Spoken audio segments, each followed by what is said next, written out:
எனக்கு மிகவும் அன்பான நண்பு சகோதர சகோதரிகளே, உங்களை பார்ப்பது அதிக மகிழ்ச்சி அடைகிறேன். கர்த்தர் நல்லவர், அவருடைய கிருபை என்றும் உள்ளது. இதுவரை நடத்தினவர் இனிமேலும் நம்மை நடத்த அவர் போதுமானவராய் இருக்கிறார்.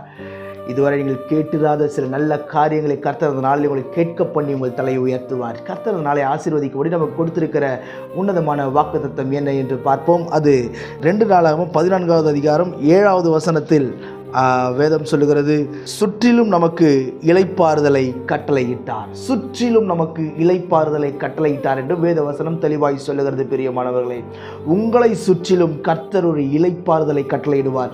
ஒருவேளை பிரதர் கடினமாக வேலை செஞ்சுட்டு வீட்டுக்கு வரேன் பிரதர், ஆனால் என் வீட்டில் நிம்மதியாக தூங்க முடியல, ஏதோ ஒரு பயம் என் வீட்டை போட்டு அழுத்துது பிரதர், ஏதோ ஒரு பாரம், ஏதோ நடக்காத நடந்தது போல ஒரு சூழல், ஏதோ ஒரு காரியம் என்னை கலங்கடித்து கொண்டிருக்கிறது என்று சொல்லி நீங்கள் யோசித்து கொண்டிருக்கலாம். அநேகர் சொல்லி நான் கேட்டிருக்கிறேன், பிரதர் நான் செஞ்ச வேலைக்கு 2 நாள் ஆனாலும் என்னால் எதிரிக்கவே முடியாது, ஆனால் என் வீட்டுக்குள்ளே வந்தால் நிம்மதியாக தூங்க முடியலே என்று சொல்லி அநேகர் புலம்புவதை நான் பார்த்திருக்கிறேன். பிரியமானவர்களே, என் தேவன் அழகாய் சொல்லுகிறார், இன்றைக்கு உங்களை பார்த்து உங்களை சுற்றிலும் அவர் எப்படி சொல்லுகிறாராம், உங்களை சுற்றிலும் அவர் என்ன கட்டளையிடுகிறாராம், இளைப்பாறுதலை கட்டளையிடுகிறாராம். நீங்கள் இருக்கிற இடத்தில் இளைப்பாறுதலை கட்டளையிடுவார். நீங்கள் இருக்கிற தெருவில் அவர் இளைப்பாறுதலை கட்டளையிடுவார். நீங்கள் இருக்கிற சபையில் அவர் இளைப்பாறுதலை கட்டளையிடுவார். நீங்கள் செய்கிற வேலை ஸ்தலத்தில் அவர் இளைப்பாறுதலை கட்டளையிட அவர் போதுமானவராய் இருக்கிறார். இளைத்து போய் ஓடி ஓடி ஓடி உழைத்து நிம்மதியில்லாத ஒரு சூழ்நிலையில் தள்ளப்பட்டிருக்கலாம்.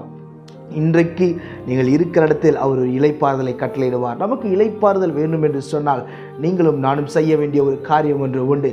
அதே வசனத்தில் மேலே பார்க்கும் பொழுது வசனம் சொல்லுகிறது, நம்முடைய தேவனாகிய கர்த்தரை தேடினோம் என்று சொல்லும்போது, என் தேவனாகிய கர்த்தரை தேடினோம் என்று சொல்லி தேவன் எதிர்பார்க்கிற ஒரு காரியம் இளைப்பாறுதல் வேண்டும் என்று சொன்னால், இளைப்பாறுதலுக்காக அங்கங்கே சுற்றி சிலர் குடிக்கும் சில பாவ பழக்கத்திற்கும் அடிமையாகிக்கொண்டு தத்தளித்து கொண்டிருக்கிறார்கள், வெளியே வர முடியாமல். ஆனால் நமக்கு உண்மையாகவே கர்த்தர் இளைப்பாறுதலை தர வேண்டும் என்று சொன்னால் நீங்களும் நானும் கர்த்தரை தேடுகிறவர்களாக இருக்க வேண்டும். கர்த்தரை தேடி சார்ந்து கொள்ளுதலாய் நீங்களும் நானும் இருப்போமே ஆனால் கர்த்தர் நமக்கு இளைப்பாறுதலை கட்டளையிட்டு சமாதானமான நாட்களை நம்முடைய நாட்களில் அவர் கட்டளையிடுவார். நான் உங்களுக்காக ஜெபிக்கட்டும்.